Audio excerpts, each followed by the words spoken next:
भारतीय film industry में नीरज वो नाम हैं जिन्होंने अपने लिखे प्रेम गीतों से काफ़ी प्रसिद्धि पाई।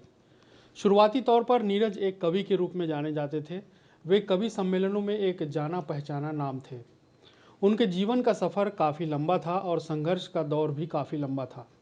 वे गीतों का पर्यायवाची बन चुके थे।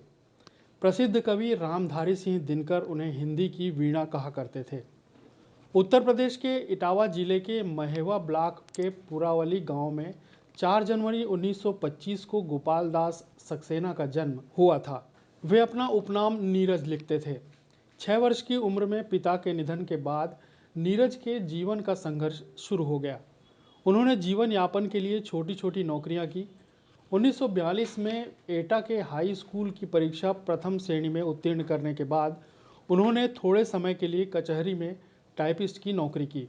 फिर एक दुकान पर भी उन्होंने नौकरी की। वे लंबे समय तक बेरोजगार भी रहे। बेरोजगारी से तंग आकर उन्होंने दिल्ली का रुख किया और वहां सफाई विभाग में टाइपिस्ट के तौर पर नौकरी की। नौकरी छूटने के बाद वे कानपुर पहुंचे और वहां डीएवी कॉलेज में बतौर क्लर्क काम करने लगे। कॉलेज की नौकरी छूटने के बाद वे बालकट ब्रदर्स नामक प्राइवेट कंपनी में टाइपिस्ट का काम करने लगे। यहाँ उनकी नौकरी 5 वर्ष लंबी थी।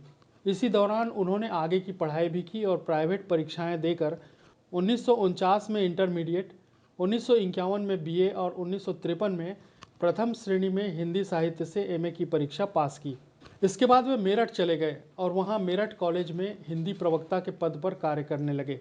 इस दौरान उन पर कुछ आरोप भी लगे जिससे वे काफ़ी व्यथित भी हुए, जिसके चलते उन्होंने खुद ही नौकरी से इस्तीफा दे दिया। उन्होंने मेरठ को अलविदा कहा और अलीगढ़ आ गए। अलीगढ़ के धर्म समाज कॉलेज में वे प्राध्यापक नियुक्त हुए। शायद यह उनकी आखिरी नियुक्ति थी। इसके बाद उन्होंने किसी भी संस्था में नौकरी नहीं की, क्योंकि उन्होंने अलीगढ़ में बस जाने का मन बना लिया था और जनकपुरी के मैरिस रोड पर स्थायी आवास भी बना लिया और यहीं रहने लगे। यहीं से नीरज के जीवन में प्रसिद्धि पाने का दौर शुरू हुआ और वे कवि के रूप में जाने गए। इस दौरान उन्हें कवि सम्मेलनों में अपार सफलता मिली। उनकी काव्य रचना पर लोग मुग्ध हो जाते थे। नीरज की लोकप्रियता की वजह को ऐसे समझा जा सकता है, उनकी काव्य शैली बेहद साधारण थी। उसमें हिंदी के ऐसे शब्द होते थे जिसको समझना बेहद आसान था। बेहद सामान्य श्रोता, जिन्हें साधारण श्रोताओं की श्रेणी में रखा जा सकता है, और वे श्रोता जो गंभीर रूप से चिंतन मनन करने वाले हों, दोनों के लिए उनकी कविताएं समझना आसान थी। यही वजह है कि उनकी कविताओं का कई भारतीय भाषाओं में अनुवाद भी किया गया। उनकी अनेक ऐसी कविताएं हैं जिनका गुजराती, मराठी, बंगाली, पंजाबी और रूसी भाषा में भी अनुवाद किया गया। उनको समकालीन कवियों से भी बड़ा सम्मान मिला। भदंत आनंद कौशल्यायन ने उन्हें हिंदी का अश्वघोष कहा। वहीं रामधारी सिंह दिनकर ने उन्हें हिंदी की वीणा कहा। अन्य भाषाओं के कवि उन्हें संत कवि की संज्ञा देते थे, लेकिन आलोचक उन्हें निराश मृत्युवादी कवि कहा करते थे। उनकी प्रमुख कविता संग्रह संघर्ष, अंतर्ध्वनि, विभावरी, प्राणगीत, दर्द दिया है, बादर बरस गयो, मुक्तकी, दो गीत, नीरज की पाती, गीत भी अगीत भी, आशावरी, नदी के किनारे, लहर पुकारे, कारवां गुजर गया, फिर दीप जलेगा, तुम्हारे लिए, नीरज की गीतिकाएं ने प्रसिद्धि पाई। उनका ये प्रसिद्ध शेर तब फरमाइश के साथ सुना जाता था।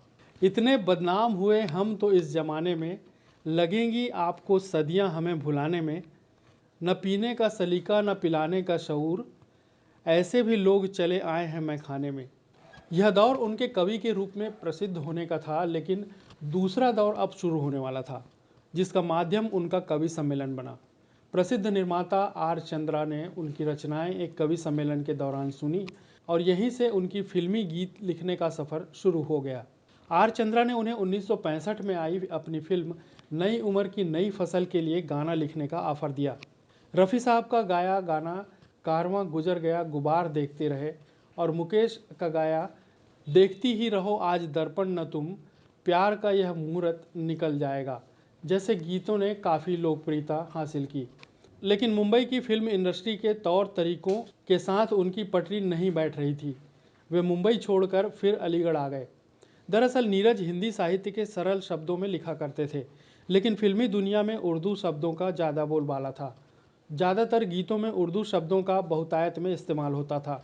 इससे उन्हें अपनी पहचान बनाने में कठिनाई हो रही थी। लेकिन एक बार फिर उन्हें राज कपूर की फिल्म मेरा नाम जोकर के लिए ऑफर मिला और एक बार फिर उन्होंने मुंबई का रुख कर लिया। लेकिन इस बार वे पूरी तैयारी में थे। नीरज की एक कविता राजमार्ग के पदयात्री से राज कपूर बेहद प्रभावित हुए थे। वे इसी कविता की तर्ज पर अपनी फिल्म में गाना डालना चाहते थे। राज कपूर ने यह पेशकश नीरज से की और नीरज इसके लिए तैयार हो गए। 1970 में आई मेरा नाम जोकर का गाना ए भाई जरा देख के चलो बेहद लोकप्रिय हुआ। इसके बाद 1971 में आई फिल्म शर्मिली के सभी गीत नीरज ने लिखे, जिसमें 3 गीतों ने लोकप्रियता की उन ऊंचाइयों को छुआ जिसके लिए किसी गीतकार को इंतजार होता है। इसके बाद इसी वर्ष उन्हें देवानंद अभिनीत प्रेम पुजारी के लिए गीत लिखने की पेशकश की गई। इस फिल्म के सभी गीत नीरज ने ही लिखे थे, जिसके सभी गाने सुपरहिट हुए। प्रेम पुजारी के सभी गाने फूलों के रंग से, रंगीला रे, शोखियों में घोला जाए, दूंगी तैनू रेशमी रुमाल, ताकत वतन की हमसे है, यारों नीलाम करो सुस्ती, प्रेम के पुजारी हम हैं को किशोर कुमार, लता मंगेशकर, मन्ना डे, मोहम्मद रफ़ी, भूपेंद्र सिंह और संगीत देने वाले एस.डी. बर्मन ने स्वयं गाया था। इसके बाद सचिन दा ने तेरे मेरे सपने, छुपा रुस्तम के लिए भी नीरज से गीत लिखवाया। नीरज ने और भी फिल्मों में गीत लिखे, जिसमें कन्यादान, चाचा चा, जाने अनजाने, कल आज और कल, गैम्बलर, लाल पत्थर, तेरे मेरे सपने, पतंगा, पहचान, जंगल में मंगल, चंदा और बिजली प्रमुख हैं। इनके गीत आज भी लोकप्रिय हैं। उनकी ज़्यादातर फिल्मों में प्रेम गीतों को लोगों ने बेहद पसंद किया। उनका कहना था कि जीवन को गति देने वाली शक्ति का नाम ही प्रेम है। उन्हें चंदा और बिजली के लिए सर्वश्रेष्ठ गीतकार का पुरस्कार दिया गया और राष्ट्रपति ने उन्हें पद्मश्री से भी सम्मानित किया था। उत्तर प्रदेश सरकार ने उन्हें मंत्री पद का दर्जा भी दिया था। नीरज को फिल्मी दुनिया से वह सम्मान नहीं मिल पाया जो उन्हें उनकी गीत के श्रोताओं ने दिया या कवि सम्मेलन के श्रोताओं ने दिया। नीरज ने अपनी इन पंक्तियों को पिरोकर अपने जीवन को समझाने का एक प्रयास किया है। आंसू जब सम्मानित होंगे मुझको याद किया जाएगा, जहां प्रेम की चर्चा होगी मेरा नाम लिया जाएगा।